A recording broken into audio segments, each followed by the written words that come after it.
नमस्कार, 10 में दम में आप सभी दर्शकों का बहुत बहुत स्वागत है। मैं हूं आपके साथ निधि वासंदानी। होगी आज की बड़ी खबर की बात, बताएंगे आपको क्या कमल खिलाएंगे कैप्टन अमरिंदर सिंह, और इसके अलावा बताएंगे आपको कि आखिर किस दांव पर फंस गए सिद्धू।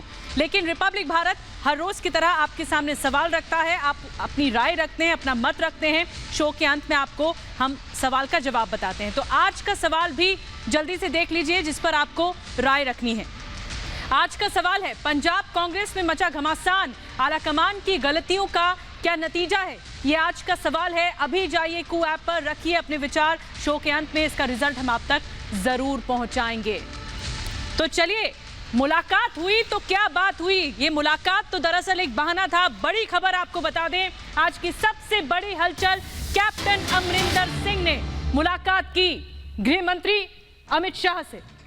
अब सबसे बड़ी अटकल तेज है कि क्या अमरिंदर सिंह बीजेपी ज्वाइन करने वाले हैं? क्या हाथ का साथ छोड़ देंगे कैप्टन अमरिंदर सिंह? हालांकि उनकी तरफ से तो कहा गया है कि किसानों के मुद्दे पर बात हुई है, कृषि कानून पर बात हुई है, दोनों के बीच 50 मिनट तक बैठक हुई। तो मुलाकात हुई तो क्या बात हुई? अमित शाह के घर जाकर मुलाकात की कैप्टन अमरिंदर सिंह ने। दोनों के बीच करीब 50 मिनट तक मुलाकात हुई है, ये बैठक हुई है। शाह कैप्टन के बीच कृषि कानून पर चर्चा हुई है। तो सबसे बड़ी अटकलें तेज हो चुकी हैं कैप्टन की मुलाकात के बाद। क्या कैप्टन बीजेपी ज्वाइन करेंगे?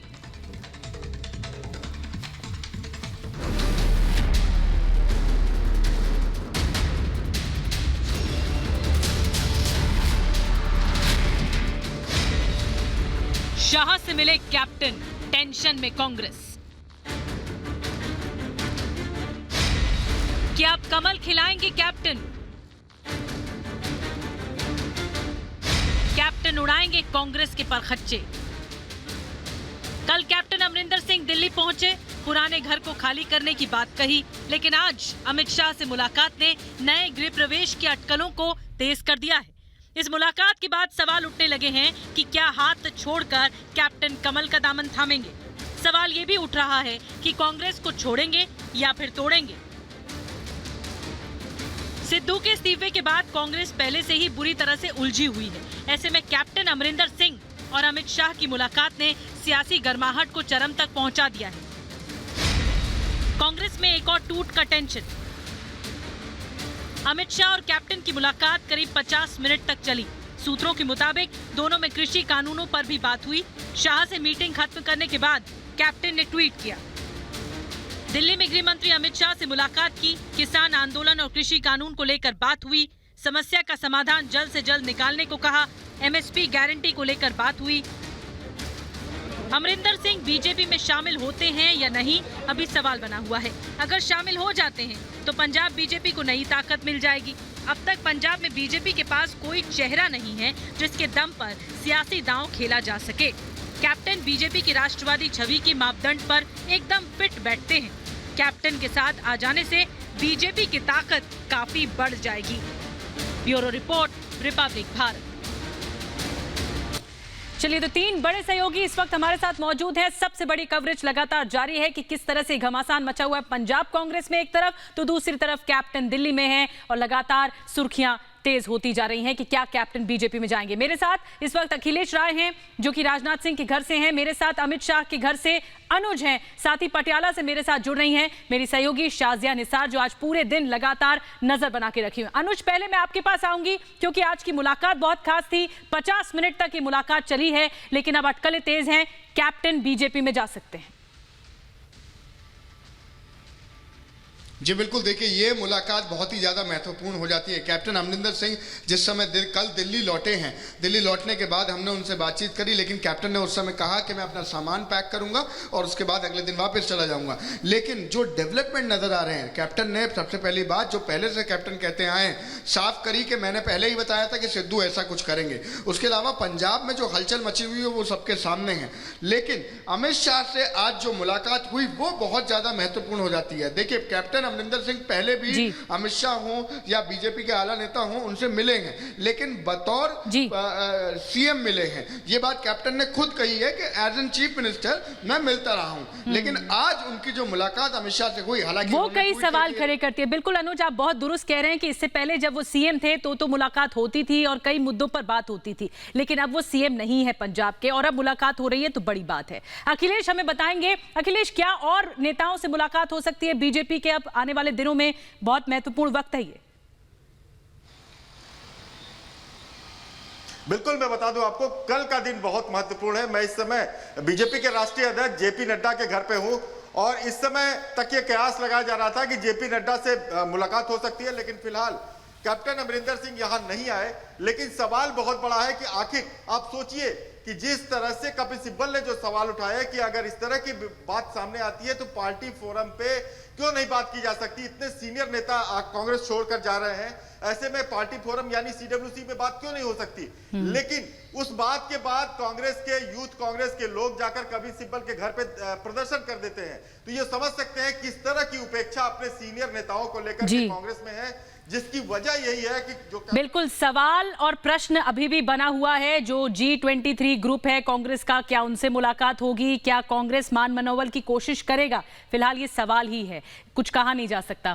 बहरहाल हमारे साथ शाजिया भी हैं सीधा पटियाला से। शाजिया, पूरे दिन भर की हलचल काफी तेज रही, पटियाला से भी दांवपेच वहां पर भी लगते रहे, संकट लेकिन चन्नी सरकार पर मंडरा रहा है। बिल्कुल 7 से 8 जो विधायक थे वो मुलाकात करने पहुंचे सिद्धू से दिन भर में, क्योंकि मैं उनके घर के बाहर दिन भर मौजूद रही, लेकिन मनाने की कोशिश हुई, माने नहीं है सिद्धू, ये जानकारी मिल रही है। कैबिनेट मीटिंग की बात करें तो कैबिनेट मीटिंग के बाद से कोई कैबिनेट मिनिस्टर उनको मनाने के लिए नहीं पहुंचा और चन्नी ने शाम तक ये फैसला भी पूरी तरीके से नहीं लिया है कि आखिर वो आगे करने वाले क्या है। हालांकि कैबिनेट की मीटिंग के बाद से उन्होंने ये जरूर बोला मीडिया से कि मैं आगे जाके बात करूंगा, कोशिश करूंगा कि सोल्यूशन निकाला जा सके। बिल्कुल, कोई इस समस्या का हल कैसे निकलेगा? बड़ी बात कह रही है शाजिया कि आखिर जो समस्या उत्पन्न हो गई है कांग्रेस के भीतर, कैसे हल निकाला जाएगा? लेकिन इस बीच गुरु फंस चुके हैं और अपने ही दांव में फंस चुके हैं। कैसे? इस रिपोर्ट में देखिए।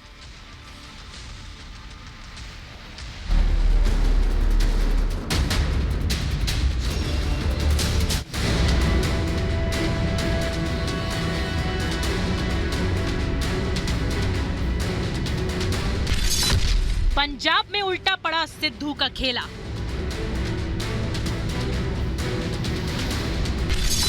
ब्लैकमेलिंग के दांव पर फंस गए गुरु। अमरिंदर की नाराजगी कांग्रेस पर पड़ेगी भारी। पंजाब में कांग्रेस ने जिस सिद्धू पर दांव लगाया था वो खुद पार्टी के लिए ही भस्मासुर साबित हो रहा है। कड़े विरोध के बाद भी राहुल और प्रियंका गांधी के समर्थन से सिद्धू अमरिंदर सिंह को हटाने में तो कामयाब हो गए, लेकिन बाजी फिर भी उनके हाथ से निकल गई। अब एक बार फिर से सिद्धू की बगावत पर पार्टी आलाकमान की चुप्पी कई सवाल खड़े कर रही है। प्रियंका, आपसे सवाल हम पूछना चाहते हैं। प्रियंका, क्या सिद्धू ने जो यहाँ पर इस्तीफा दिया उसको लेकर कुछ मैम आप कहेंगी? सिद्धू का जो इस्तीफा है, अब पंजाब कांग्रेस में किस तरह की स्थिति रहने वाली है मैम? क्योंकि कुछ ही वक्त बचा है, देखिए कुछ ही वक्त यहाँ पर बच गया है और इस तरह की स्थिति अगर रहेगी तो आखिर देखिए, तो यहाँ पर किसी तरह का जो मीडिया से बातचीत है वो तो यहाँ पर प्रियंका गांधी की ओर से नहीं की गई है। पंजाब में घमासान पर प्रियंका गांधी सवालों से भाग रही हैं, तो सीएम चन्नी ने साफ कर दिया है कि पार्टी से बड़ा कोई नहीं। आप आओ, बैठकर बात करो। जिस तरीके से आपको कोई गलतियां लग रही हैं वो पहले भी आप कर सकते थे। आप पंजाब के सीएम चरणजीत सिंह चन्नी के इस बयान से साफ है कि नवजोत सिंह सिद्धू सियासत की पिच पर हिट विकेट हो गए। दागी लीडरां ते दागी अफसरां दा सिस्टम तां भन्निया सी, दोबारा उन्हां नूं लिया के ओही सिस्टम खड़ा नहीं किया जा सकता। अब तक हर बार सिद्धू का साथ देने वाला आलाकमान भी इस बार उनके साथ नहीं है। पंजाब कांग्रेस में मचे इस घमासान के बाद अब कई दिग्गज नेता अपनी ही पार्टी पर सवाल उठा रहे हैं। सबसे पहली प्राथमिकता ये होनी चाहिए थी कि पंजाब की राजनीतिक स्थिरता को किस तरह से बहाल रखा जाए। और दुर्भाग्यपूर्ण बात है कि जिन लोगों को जिम्मेवारी दी गई थी वो पंजाब को समझ नहीं पाए। ऐसा नहीं है कि सिद्धू ने पहली बार सियासत के पिच पर टीम बदली हो। 2016 में राज्यसभा से इस्तीफा, 2016 में बीजेपी से इस्तीफा, 2019 में पंजाब सरकार से इस्तीफा, 2021 में पंजाब कांग्रेस के अध्यक्ष पद से इस्तीफा। कल तक सिद्धू के साथ खड़ी कांग्रेस अब उनसे दूरी बना रही है। कभी कैप्टन से किनारा करने वाली कांग्रेस अब उन्हीं की जुबान बोल रही है।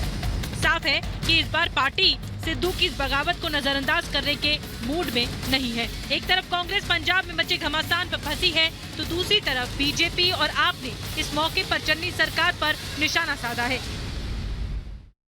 इस वक्त पंजाब में किस तरह से राजनीतिक माहौल है, राजनीतिक अस्थिरता बनी हुई है, वो बहुत ही दुर्भाग्यपूर्ण है। सत्ता की गंदी लड़ाई चल रही है। लोगों को समझ नहीं आ रहा कि हम अपनी समस्याएं लेके किसके पास जाएं। इन लोगों ने सरकार को एक तमाशा बना दिया है। अब आम आदमी पार्टी ही पंजाब को एक स्थिर सरकार दे सकती है, अच्छी सरकार दे सकती है, ईमानदार सरकार दे सकती है। गृह मंत्री अमित शाह और अमरिंदर की मुलाकात ने पंजाब की सियासत में अटकलों का बाजार गर्म कर दिया है। सीएम चन्नी भले ही बात से समाधान का दावा कर रहे हों, लेकिन इतना तो साफ है कि कांग्रेस में उठा सियासी बवंडर आसानी से शांत होने वाला नहीं है। ऐसे में अब देखना यह है कि कांग्रेस अपने ही बनाए भस्मासुर से कैसे निपटती है। Bureau report, Republic Bharat. चलिए 10वें दम में खबरों का सिलसिला आगे बढ़ाएंगे। अगर एक जिंदा आतंकवादी जो पकड़ा गया है वो ये कबूल कर ले कि पाकिस्तान आतंकियों को पालता पोसता है, उन्हें ट्रेनिंग देता है, तो इससे बड़ा पाकिस्तान का पाप और कोई नहीं हो सकता। सुनिए जरा इस पकड़े गए आतंकवादी की कबूलनामे को और देखिए कि कैसे इस आतंकवादी ने पाकिस्तान की पोल खोल कर रख दी है।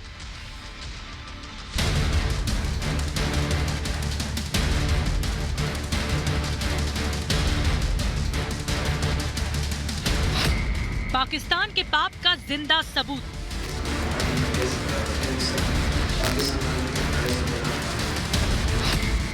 बोल रहा है बाबर, खोल रहा है आईएसआई की पोल।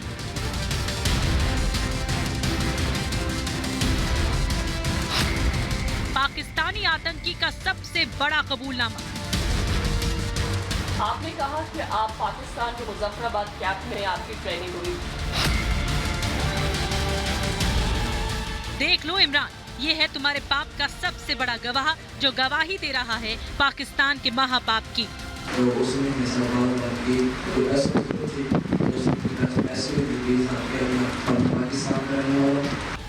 जिंदा पकड़ा गया लश्कर तैयबा का ये आतंकी सबूत है पाकिस्तान की आतंकी सोच का, जिसे अंजाम देने के लिए बाबर अपने 5 और साथियों के साथ भारत में दाखिल हुआ था।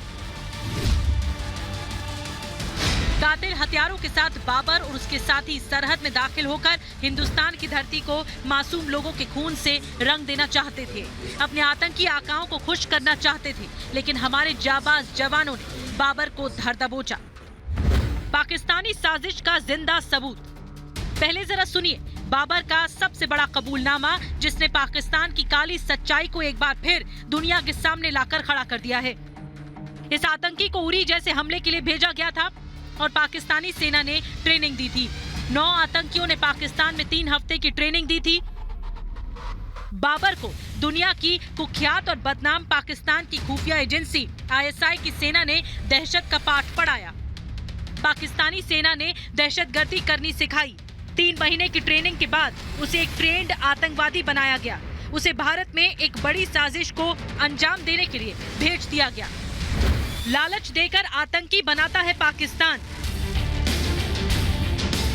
हिंदुस्तानी फौज के हत्थे चढ़ने के बाद बाबर गिड़गिड़ा रहा है, रो रहा है, अपनी मजबूरी बता रहा है कि कैसे उसकी मजबूरी का फायदा उठाकर उसके हाथ बंदूक थमा दी गई। खूंखार आतंकी संगठन लश्कर अनाथ और गरीब बच्चों को जिहाद के लिए तैयार करता है। भारत आने के लिए आईएसआई ने रुपयों का लालच दिया था। मुझे 20,000 रुपए दिए गए थे और 30,000 रुपए मेरे परिवार को मिलने वाले थे। अली बाबर की उम्र सिर्फ 19 साल है। अनस नाम के एक शख्स के जरिए आतंक की दुनिया में दाखिल हुआ था। अनस के जरिए ही अली बाबर पहले आईएसआई तक पहुंचा, फिर उसे लश्कर तैयबा तक पहुंचा दिया गया, जहां उसे आतंकी साजिश को अंजाम देने के लिए पूरी तरह से ट्रेंड किया गया था। भारत पहुंचे बाबर और उसके साथियों को उरी जैसे साजिश को अंजाम देने की जिम्मेदारी सौंपी गई थी, लेकिन समय रहते भारतीय फौज साजिश को नाकाम कर साफ कर चुकी है। पाकिस्तान की हर साजिश का जवाब देने के लिए हिंदुस्तान की फौज पूरी तरह से तैयार है। Bureau report, Republic Bharat. और अब आपके सवाल का जवाब देने का वक्त है। शो की शुरुआत में हमने सवाल पूछा था, पंजाब कांग्रेस में मचा घमासान, आला कमान की गलतियों का क्या नतीजा है? और आपकी राय सामने आ चुकी है। नतीजे इस प्रकार हैं कि 97% लोगों ने जवाब हाँ में दिया है और 3% लोगों का जवाब ना में है। तो इसी के साथ 10 में है दम में आज के लिए बस इतना ही।